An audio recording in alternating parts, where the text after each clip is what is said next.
Work ethics বা আমরা যে কাজ করি না কেন ওই কাজে সৎ থাকা এবং পরিশ্রমী হওয়া কেন বেশি গুরুত্বপূর্ণ একটা গল্পের মাধ্যমে আমি ব্যাখ্যা করার চেষ্টা করছি। একবার একটি দেশের রেলওয়ে অ্যাসোসিয়েশনের যে প্রেসিডেন্ট একটি রেলগাড়ি যোগে একটা শহরের উপর দিয়ে যাচ্ছিলেন।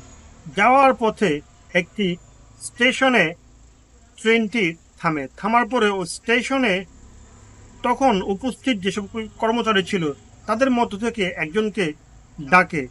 ডাকার পরে ওই লোক কম্পার্টমেন্টে যায় এবং যাওয়ার পরে অনেকক্ষণ ওরা বিভিন্ন বিষয়ে আলাপ আলোচনা করার পরে ট্রেনটি চলে যায় এবং পরবর্তী সময়ে ওই ট্রেনে যে কর্মচারীটি গিয়েছিল তাকে অন্যান্য কর্মচারীরা জিজ্ঞেস করলো, তোমার সঙ্গে কি কথা হয়েছে বা তুমি আমাদের প্রেসিডেন্টকে কিভাবে চিনো?